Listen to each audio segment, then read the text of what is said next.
In the headlines, EFCC declares Timipre Sylva wanted.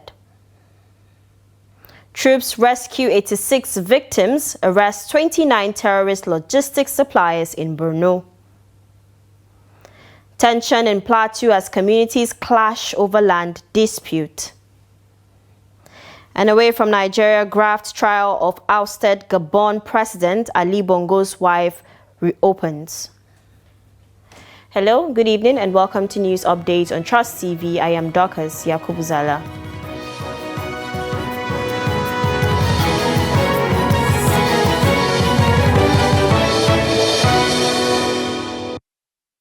The Economic and Financial Crimes Commission (EFCC) has declared the former Minister of State for Petroleum Resources and ex-governor of Bayelsa State, Timipre Sylva, wanted. A declaration was contained in a statement signed by the Commission's head of media and publicity, Dele Oyewale. According to the Commission, Sylva is wanted in connection with an alleged case of conspiracy and dishonest conversion of $14.8 million said to be part of funds injected by the Nigerian Content Development and Monitoring Board into Atlantic International Refinery and Petrochemical Limited. The EFCC says the notice follows a warrant issued by the Lagos State High Court on November 6, 2025. It adds that anyone with useful information on his whereabouts should contact any EFCC office nationwide, the nearest police station or other security agencies. A trial of former Kogi State Governor Yahaya Bello continued on Monday before Justice Emeka Nwite of the Federal High Court, Abuja, with more witnesses testifying for the Economic and Financial Crimes Commission (EFCC). A compliance officer with one of the commercial banks, Michelia Ariel Bata, told the court that withdrawals made by the Kogi state government did not breach any banking regulation. On the cross-examination, Michelia confirmed that the name of the former governor did not appear as a beneficiary in any of the accounts presented as evidence. He added that the withdrawals, mostly below the central bank's limit of 10 million naira, were made between 2017 and 2022 for various transactions, including payments to hotels. Another witness, Jesu Tony Akoni of EcoBank, also testified that the former governor was not a beneficiary of deposits traced to a company account, adding that the bank could not determine the source of the funds from the documents provided. 3 other compliance officers from Keystone, EcoBank, and Access Bank also presented documents requested by the court. Justice Nwite adjourned the case to November 11, 2025 for continuation of trial. Now talking security, troops of Operation Hadinke, OPHK, Joint Task Force Northeast, have rescued 86 kidnapped victims and foiled a major ambush by Boko Haram and ISWAP terrorists in Borno State. The victims, including men, women, and children, were freed during a counter-terrorism operation conducted by troops of the 135 Operation Special Forces Battalion on the Sector 2 OPHK on the Burate-Kamuya Road. According to a statement issued by the Media Information Officer of Operation Hadinke, Lieutenant Colonel Sani Uba, the troops encountered the insurgents at Dutse-Kura while the terrorists were abducting civilians and vehicles. According to Uba, the troops engaged the fighters in a fierce battle, pursued them towards Mangari, and overpowered them in a follow-up encounter near one of their camps, adding that the insurgents reportedly fled in disarray, abandoning their victims and equipment. He said a search of the area led to the discovery of 11 makeshift terrorist structures, which were destroyed after clearance operations. Lieutenant Colonel Uba listed items recovered from the scene to include 1 AK-47 rifle, 5 magazines containing 73 rounds, 4 PKT ammunition belts, 5 civilian vehicles, 5 motorcycles, 8 bicycles, and 2 logistics tricycles. He said in a separate operation, troops deployed at Mangada intercepted and arrested 29 terrorist logistics suppliers on their way to Chalaria. According to him, the suspects were found with 2 pickup vans and a tricycle loaded with about 1,000 liters of petrol in jerry cans, 4 gallons of engine oil, 2 new gun truck tires, large quantities of medical supplies, foodstuffs, and other provisions. Now, armed bandits on Sunday evening attacked Enkwada village in Faruruwa community of Shanono local government area of Kano State, abducting 5 women, including nursing mothers. A resident of the area told Trust TV that the attackers arrived in large numbers, armed with dangerous weapons, and raided several homes before whisking away the victims. He, however, added that 2 of the abducted women have returned, while 3 others remain in captivity. According to security sources, the latest incident comes barely a week after a joint military operation engaged the bandits in a fierce gun battle in the area, killing 19 of them. Troops of the 6th Division Nigerian Army have arrested 14 suspected oil thieves, destroyed 14 illegal refining hubs, and confiscated over 20,205 liters of stolen products across the Niger Delta region. The Acting Deputy Director, 6th Division Army Public Relations, Lieutenant Colonel Enjuma Juna, in a statement on Monday, said the troops will continue to intensify the onslaught against the oil thieves in the region. He said the troops in several operations conducted between October 20th and November 9th, 2025 helped in preventing criminal elements from carrying out economic sabotage to the nation's critical assets. According to him, in Rivers State, along the fringes of the Imo River, troops deactivated 6 illegal refining sites, destroyed 14 drum ports and 9 drum receivers, as well as confiscated over 8,000 liters of stolen products. Similarly, in Delta State, around Ugeli North local government area, troops arrested 3 suspected oil thieves and impounded a J5 bus and 1 motorcycle, recovering over 4,000 liters of condensate. In Akwa Ibom State, following actionable intelligence, troops intercepted a truck while transloading automotive gas oil from an underground storage facility at Olive Field Filling Station along the Uyo-Ikot-Ekpene Road in Ikot-Ekpene local government area. There's tension around the Tudunwada community of Shandam local government area of Plateau State following a clash between victims of demolished houses and members of the Fuanta family over a dispute. The trouble started on Monday morning when members of the Fuanta family arrived at the disputed land to begin laying the foundation for a new building, a move victims from the community whose houses were demolished protested against. This development led to the intervention of the police to avert further crisis. The victims also accused Festus Volno Fuanta, a former APC deputy secretary and current board chairman of the National Teachers Institute, of championing the demolition. However, the board chairman, in a telephone call with our correspondent, denied the allegation, saying he was not behind the destruction of the houses. In a press conference in Jos on Monday, following the rising tension in the area, victims of the demolished houses insisted that the demolition of their houses carried out by the youths and the police was illegal, as the matter is still in court. In 2013, we erected the house. We got into the house. We are there in the house peacefully with our families and everybody. There had not been any any problem. Not until when Festus Fuanta, the current NTI board chairman, got an appointment with APC. That's why he took us to court, claiming that the land is his. And as we speak, the matter has not been fully determined. But they came twice. The first day was Tuesday.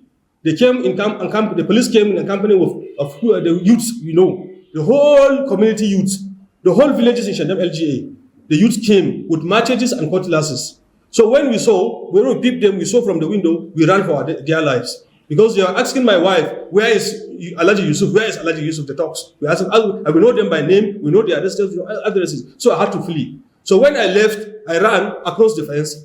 They got into my house, used digger, these things, and demolished everything, destroyed everything. Then they came on 2 a.m. of Friday with bulldozer in a company of the same youth at that night and destroy the remaining houses.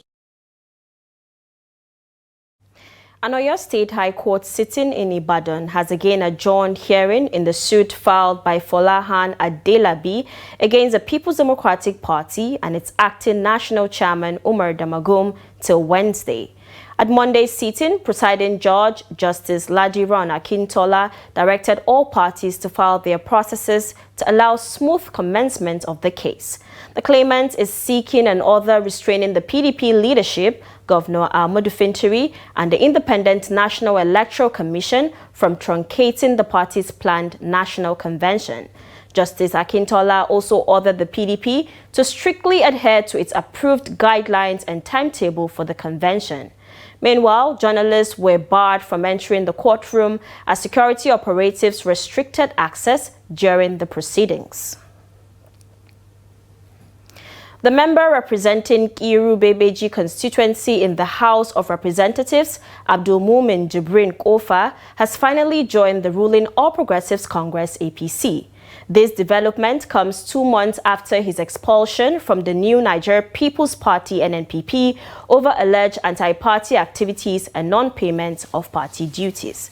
Since his suspension, the lawmaker had remained silent about his political future, though his close ties with President Bola Tinubu had fueled speculation that he might defect to the APC. On Monday morning, Jibril announced on his verified social media account that his supporters had resolved to leave the NNPP Kwankwasiya movement and endorse President Tinubu's bid for a second term. A decision was reached during a gathering in his hometown of Ofa Bebeji local government area of Kano State. In one of the accompanying videos, the fourth-term lawmaker addressed the crowd, stressing that he was defecting alongside his supporters to avoid what he described as a previous mistake of defecting alone.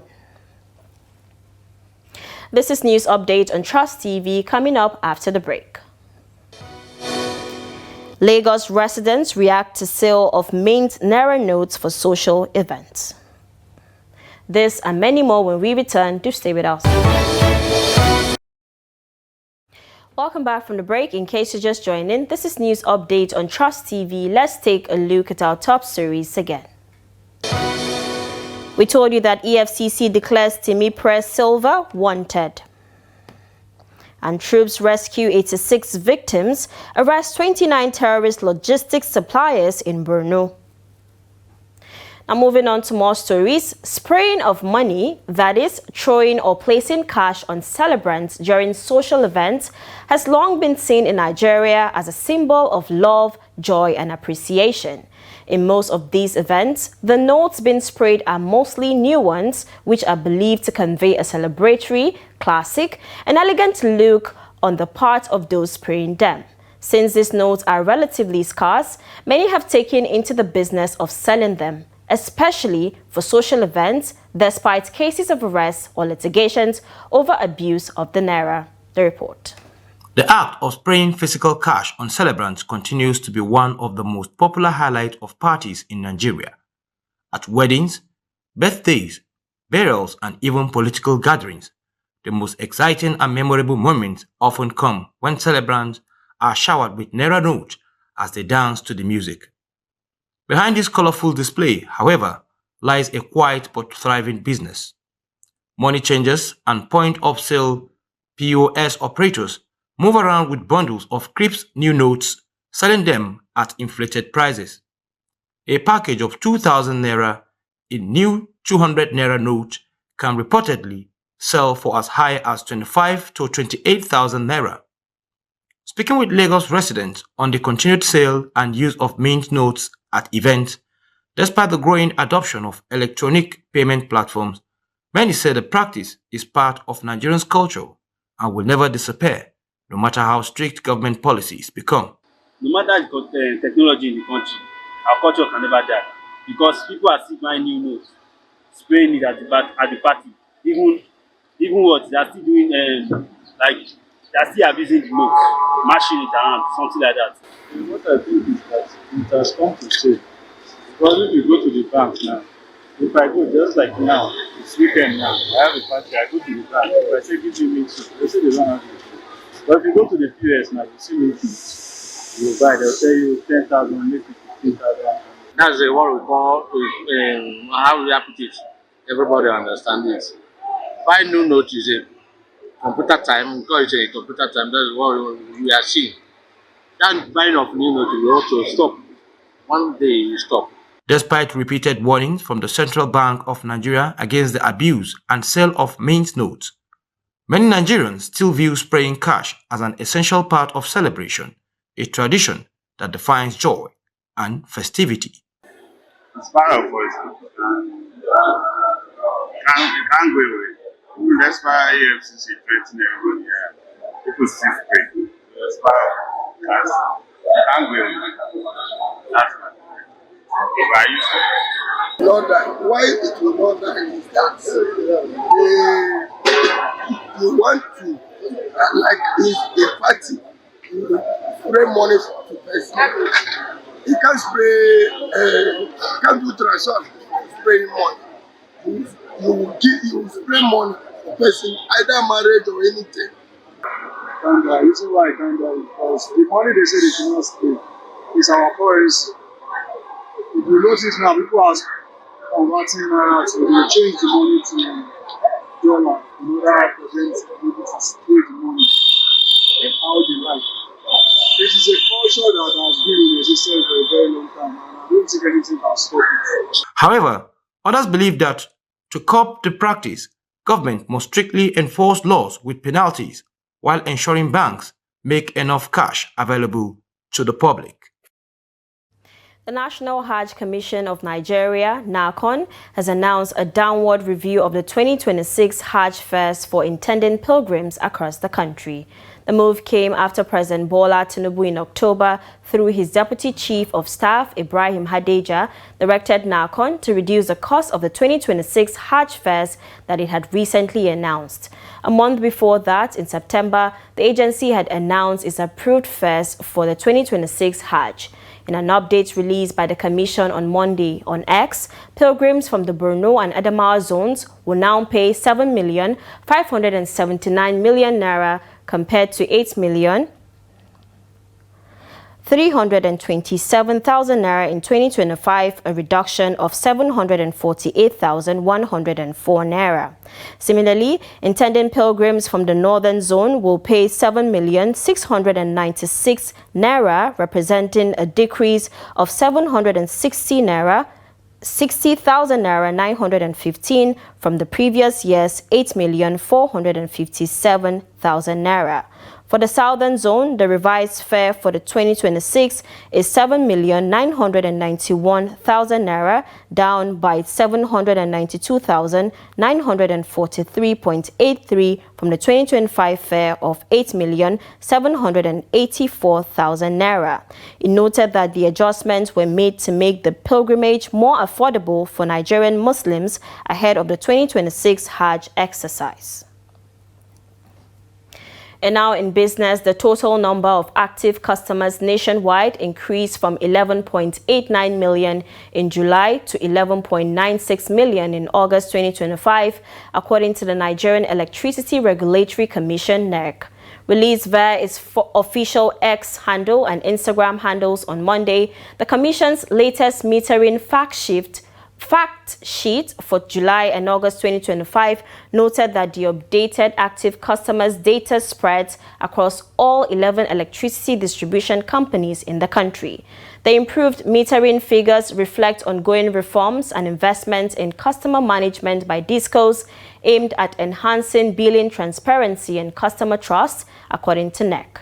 Eko, Ikeja, and Abuja DISCOs were ranked among the top performers in metering coverage nationwide, with Eko DISCO recording a metering rate of 84.25%, Ikeja DISCO 84.83%, while Abuja DISCO stood at 73.92%. In April, NERC penalized 8 DISCOs for failing to adhere to the monthly energy gaps imposed on estimated billing for unmetered customers. The Commission imposed a combined fine of over 628 million naira on the 8th discos. In addition to the monetary penalties, NEC directed each company to provide credit adjustments to all affected customers.